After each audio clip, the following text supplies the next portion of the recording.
అందరికీ నమస్కారం. మరి ఈరోజు ప్రతిష్టాత్మకంగా చేపడుతున్నటువంటి 99 డేస్ మార్చి 15, 2026 వరకు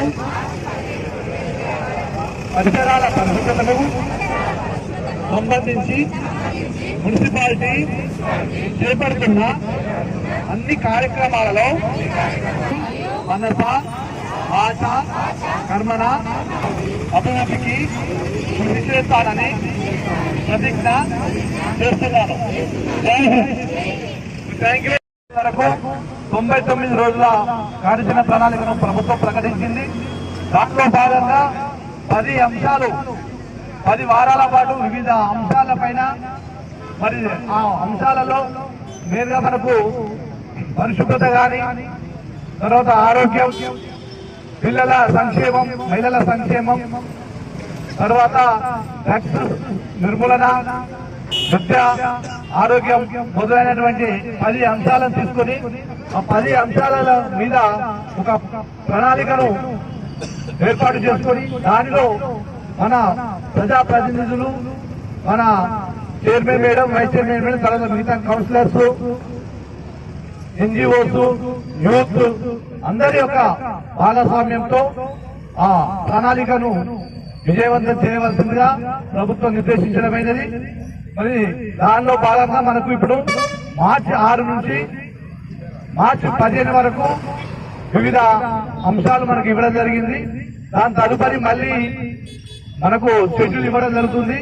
దానిలో మరి ఈ రోజు మనకు సంబంధించి స్పెషల్ శానిటేషన్స్, అదేవిధంగా మనకు ఈ ప్రోగ్రాం సంబంధించి వివిధ దీంట్లో మాట్లాడుకొని ప్రజాప్రతినిధులతో కూడా వాళ్ళ యొక్క అమూల్యమైన సందేశాన్ని తీసుకొని, మరి అదేవిధంగా ప్రతిజ్ఞ కూడా ఈ ప్రతి ఒక్కటి ఉంటుంది.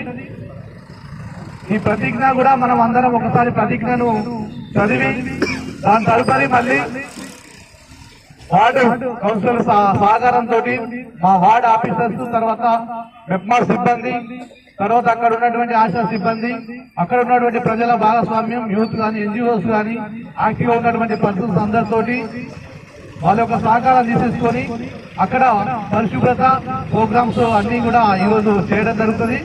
దానికంటే ముందు మనము అక్కడికి వెళ్ళిన తర్వాత మన సిబ్బంది ఏం చేయాలి అంటే, ఏదైనా ఒక మనం యాక్టివిటీ చేస్తుంటే దాని బిఫోర్ ఆఫ్టర్ ఫోటోస్ అనేది కంపల్సరీ జాగ్రత్త మన రోడ్ కెమెరా తోటి వాటర్ తీసుకోవాల్సి ఉంటుంది కంపల్సరీ. అందు గురించి అని బిఫోర్ ఫోటో తీసుకొని తర్వాత చేసిన తర్వాత మనం యాక్టివ్ చేసిన తర్వాత దానికి సంబంధించిన ఫోటో తీసుకోవాలి. మరి దానికి సంబంధించి ఇప్పుడు ఇక్కడ మనం ప్రోగ్రామ్ గురించి డిస్కస్ చేసినాం. అంటే 99 రోజుల యాక్షన్ ఈ 99 కార్యాచరణ ప్రణాళికల అంశాలు కూడా ఒకసారి చెప్పడం జరుగుతుంది.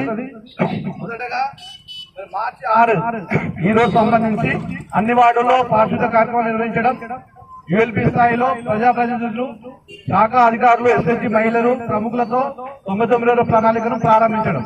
మనం ఆల్రెడీ ఈ రోజు మనం ర్యాలీ చేసే ముందు దాని ప్రోగ్రాం స్టార్ట్ చేసుకున్నాం. అని ప్రముఖుల సందేశాలు, ముఖ్యమంత్రి సందేశం చదవడం, తర్వాత రోజువారీ కార్యక్రమాల వివరణ, అధికారులు ప్రజలతో మనం ప్రమాణం చేయించడం. దీని తర్వాత అన్ని వార్డులో పరిశుభ్రత కార్యక్రమాలు ప్రారంభించారు. ఈ రోజు సంబంధించింది.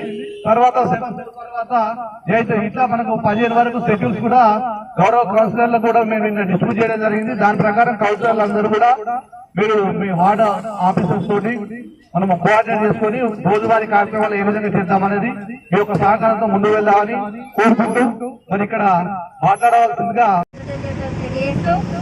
ఈ కార్యక్రమాన్ని విజయవంతం చేయటకు పాలకవర్గం, అధికారులు, MEPMA team, municipal team, media మిత్రులకి అందరికీ నమస్కారం తెలియజేస్తున్నాను.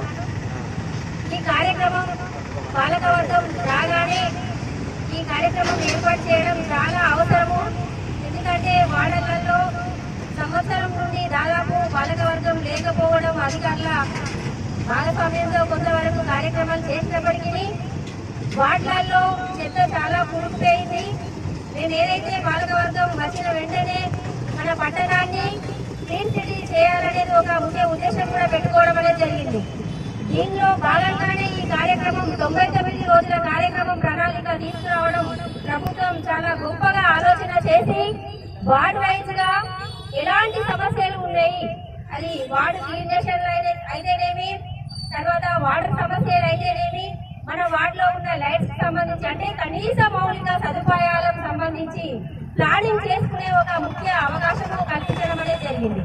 ఈ కార్యక్రమంలో ప్రతి ఒక్కరూ వార్డు వైజ్ గా ప్రజలందరూ, వార్డు కమిటీస్, అలాగే పాలకవర్గం, అధికారులు, ఆశా కార్యకర్త, ఆ వార్డు ఆఫీసరు, వార్డు ఆర్పీ, అలాగే వివిధ అధికారులు, కరెంట్ డిపార్ట్మెంట్ వాళ్ళు అయితేనేమి, ఆరోగ్య శాఖ అయితేనేమి, ఇలా చెప్పుకుంటూ పోతే ఆ వార్డుకు ప్రతి సదుపాయం కల్పించాలన్నప్పుడు ప్రతి ఒక్కరూ భాగస్వామ్యులం అయితే కనుక మనం ఈ 99 రోజుల ప్రణాళికలో మన పట్టణాన్ని చాలా చక్కగా అభివృద్ధి చేసుకునే అవకాశం ఉంటుంది. కాబట్టి ప్రతి ఒక్కరూ భాగస్వాములు అయ్యే విధంగా కూడా అధికారులు దీన్ని చొరవ తీసుకోవాల్సిన అవసరం ఉందని తెలియజేస్తున్నాను. ముఖ్యంగా ఇంతసేపు పెద్దలు నాకంటే ముందు మాట్లాడిన వాళ్ళందరూ కూడా చెప్పిన అంశాలను దృష్టిలో పెట్టుకొని క్లీన్ సిటీ కావాలంటే ఒకరి బాధ్యత కాదు, కార్మికులు ఒకరే చేస్తే మన పట్టణము శానిటేషన్ పూర్తి స్థాయిలో కాదు. ప్రజలందరూ సహకరిస్తే తడి చెత్త, పొడి చెత్త, పరిశుద్ధి మనము ఆరోగ్యంగా ఉండాలంటే మన పట్టణం అంతా పారిశుద్ధ్యం ఉండాలి. పారిశుద్ధ్యం ఉంటే కనుక ఆరోగ్య సమస్యల నుంచి దూరం అవుతాం. ముఖ్యంగా ఆరోగ్యంగా ఉంటేనే ఏదైనా సాధించగలుగుతాం.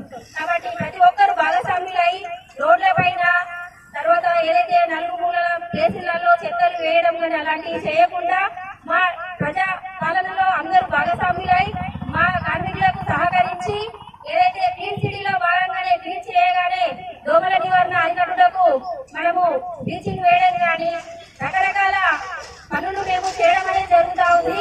ఇంకా ఎక్కడైనా ఏమైనా అవకాశాలు కావాలి అన్నప్పుడు మా దృష్టికి తీసుకురావాల్సిన అవసరం ఉందని తెలియజేస్తూ అందరూ ఇదే పట్టుదలతోని ఈ కార్యక్రమాన్ని విజయవంతం చేయుటకు ప్రతి ఒక్కరిని నేను ఆశిస్తూ ఈ కార్యక్రమానికి అందరూ భాగస్వామ్యం అయినందుకు మీ అందరికీ ధన్యవాదాలు తెలియజేస్తున్నాను.